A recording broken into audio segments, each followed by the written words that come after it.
Hello friends, welcome to అర్నా సాబేస్ channel. ఇవాళ నేను కందుల్ని మట్టితో ఎలా తడుపుకోవాలి, దాని పొట్టు ఎలా తీసుకోవాలనే ప్రాసెస్ చూపిస్తున్నా. మేము ఇక్కడ ఒక 50 కేజీల కందులు తీసుకున్నాము. అందుకోసం ఒక హాఫ్ డ్రమ్ము మంచి తాగునీరు తీసుకున్నాం. ఇంకా మట్టి వచ్చేసి ఒక అరమూట తీసుకున్నాము. ముందుగా కొంత ఎర్రమట్టిని తీసుకొని కొన్ని నీళ్ళల్లో వేసి చిక్కగా కలుపుకోవాలి. తర్వాత కందుల్ని మొత్తం మనము నీళ్ళల్లో వేసి దేవి పైన తేలాడవన్నీ తీసేసి దాన్ని పక్కన పోసుకోవాలన్నమాట. ఉత్త కందుల్ని మాత్రమే ఆ నీళ్ళన్నీ ఒడిసిపోయేలాగా. ఇదిగో చూడండి, ఇక్కడ చూపించిన విధంగా కుడి పక్కన ఉన్న కందులేమో నీళ్ళల్లో వేసుకున్నవి. ఇక్కడ కలిపేదేమో మనం మట్టితో కలుపుకుంటున్నాం అన్నమాట ఈ కందుల్ని. ఈ విధంగా చిక్కని మట్టి నీళ్ళతో ఈ కందులు మొత్తం తడుపుకొని పక్కకి జరుపుకుంటూ రావాలి ఒక కుప్పలాగా.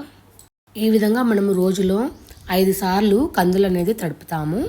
మొదటిసారేమో మంచినీళ్ళల్లో ముంచి పక్కకు తీస్తాము. రెండోసారి చిక్కని మట్టితో కలుపుకుంటాము. తర్వాత ప్రతి 4 గంటలకు ఒకసారి పల్చటి ఎర్రమట్టి నీళ్ళతో మళ్ళీ కలుపుకోవాలి.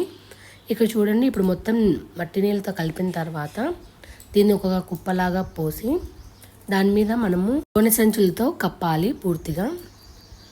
ఇప్పుడు ఉదయము 9 గంటలకు మేము తడపాము. మళ్ళీ మధ్యాహ్నము ఒక 4 గంటల తర్వాత మళ్ళీ ఒకసారి పల్చటి ఎర్ర నీళ్ళతో కలుపుకోవాలి. ఇప్పుడు ఈ కుప్ప గట్టిగా అయి ఉంటుంది కాబట్టి మనము ఒక లిక్కి కానీ దాంతో మెల్లిగా కుప్పని కదుపుకుంటూ గింజలని పక్కకు తీసుకొని మళ్ళీ తడుపుకోవాలి. ఈ విధంగా లిక్కి కూడా ఈ కుప్పలోనే పెట్టేస్తారు. ఇప్పుడు మధ్యాహ్నం 1 గంట అయింది. ఈ టైంలో రెండవసారి మళ్ళీ మట్టి నీళ్ళతో తడుపుతున్నాము. మళ్ళీ తర్వాత 4 గంటలు గ్యాప్ ఇచ్చి సాయంత్రము 4 లేదా 5 గంటలకి మళ్ళీ ఒకసారి మట్టి నీళ్ళతో కలుపుకోవాలి. అంతే, 3 సార్లు మట్టి నీళ్ళతో కలపడం అయిపోతుంది. తర్వాత చివరాఖరిగా రాత్రి 9 గంటలకి బాగా కాగిన వేడి నీళ్ళతో మళ్ళీ తడుపుకోవాలి.